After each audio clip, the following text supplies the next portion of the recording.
after building the 3 Bandai Jaegers, decided we're going to stay in universe, so to speak, and up the scale a little. We're going to start work here on the Plamax Gipsy Danger from the original Pacific Rim. This kit comes in at 1/350th scale and was one of 2 that they actually did, the other one being Cherno Alpha.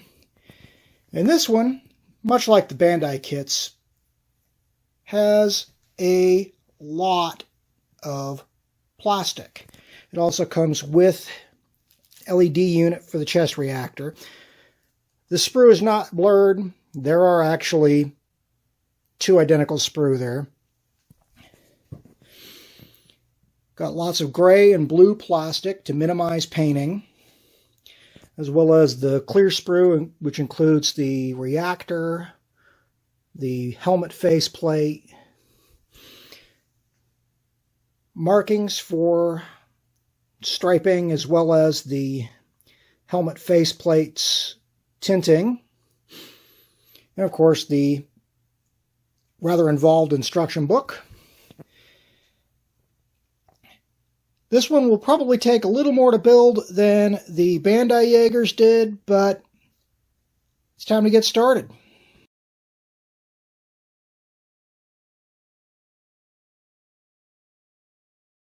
Alright, what we have here are the finished leg assemblies. As you can see, there are a lot of interlocking pieces here. The knee joint will flex well past 90 degrees. I'm not going to demonstrate it because I've only got the one hand to work with. The toe will bend. Of course, the foot will swivel. So far, the only piece that actually required glue, and that's from the instructions, are these pieces on the hip plates where they connect into the other hip plate here and here. Other than that, this actually is a snap-together kit, although fair warning, popping the ankle piece into the foot does require a lot of pressure. Progress continues.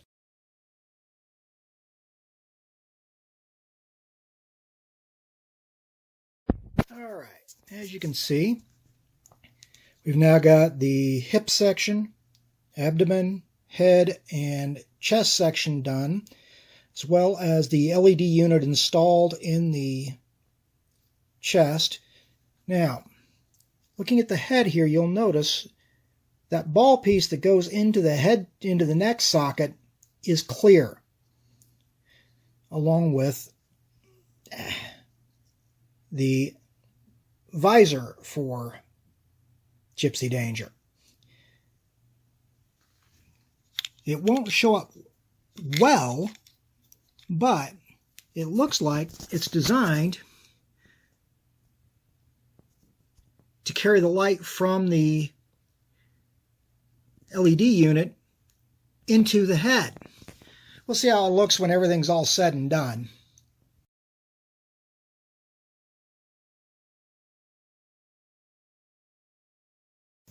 Alright, at this point, I've now finished raw construction on the arms, as well as majority construction on both plasma casters.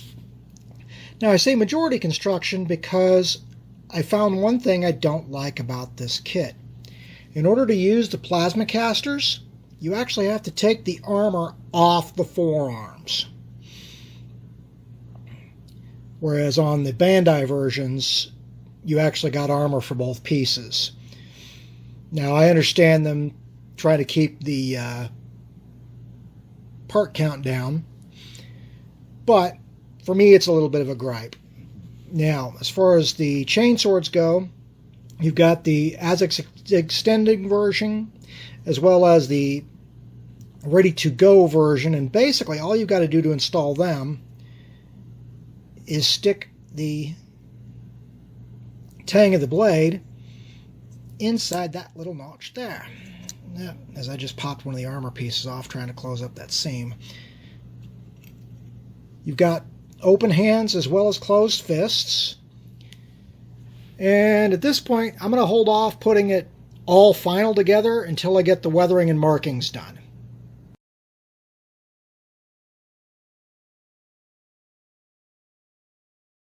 All right, at this point, the decals are on, letting them set up.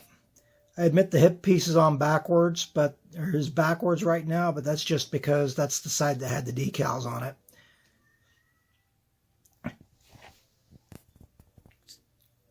Plenty of striping.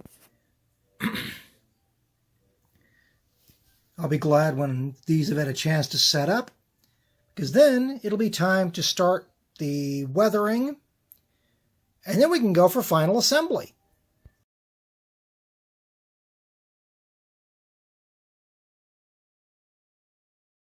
All right, at this point, all the decals are on, as I showed in the last segment. Weathering has been done, and final assembly has been done. So what I'd like to do now is show you the last of the Mark III Jaegers. I give you Gipsy Danger. The center reactor is lit, but the eyes are not picking it up. That's all right. You can see there's a lot of detail crammed into this model. I mean, you can even see where the hands would be articulated if they'd done that. Weathering was done with a black wash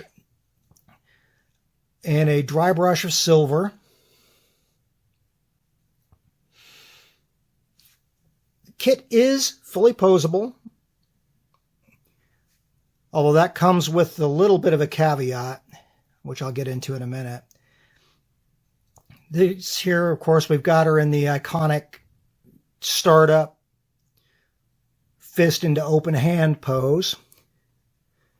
Access to the reactor is through that big gray piece there.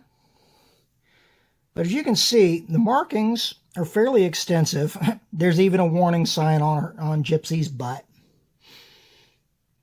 But the detail on here is actually pretty good once you get it all weathered up and dry brushed.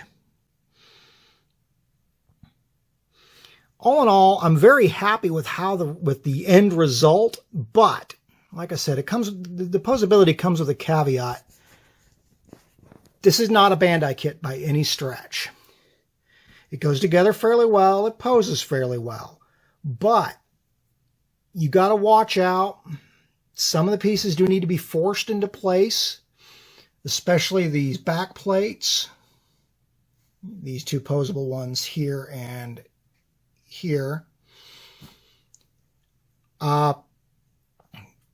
Torso had to be almost literally forced together.